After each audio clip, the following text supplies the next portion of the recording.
सांगा ना, तुमचाच आवाज होता ना तो? नाही म्हणजे हो तुम्ही म्हणताय तसं आवाजाचा पोत सारखा असू शकतो, पण माझा आवाज नव्हता तो. मी मी कधीच गाणं वगैरे काही रेकॉर्ड नाही केलं. रेकॉर्ड करायला हवं. रियाजाचा भाग असतो तो. पण आपण गाणं कोणाकडे शिकलात? पंडितजी, मी म्हटलं ना तुम्हाला मघाशी, मी स्वतःच शिकले. मेहनत घ्यायची तयारी असेल तर मी शिकवू शकतो तुम्हाला.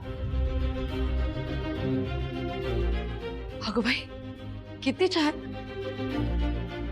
तनू, तुझ्यासाठी सुवर्ण संधी आहे.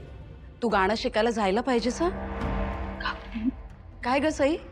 हो ना, म्हणजे तुझा रोज रियाज पण होईल आणि तुझ्या मनातली भीती सुद्धा जाईल.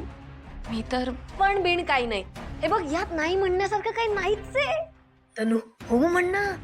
बोल ना, बोल बोल बोल ना. खरं सांगते तुला, हो म्हणून टाक आता. एक मिनिट, मी दडपण घेऊ नका. तुम्हाला योग्य वाटेल तो निर्णय घ्या. हा, पण एकदा हो म्हणालात तर हा वसा मनापासून निभवावा लागेल.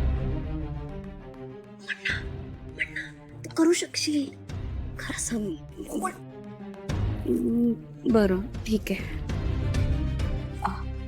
पंडितजी, येईन मी.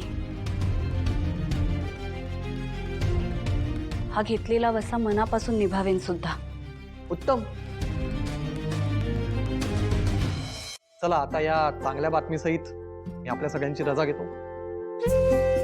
द्या द्या द्या. या, मी तुम्हाला सोडायला येते बाहेरपर्यंत.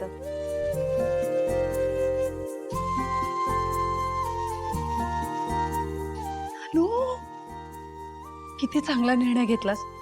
गाणं गायची इच्छा होती की नाही?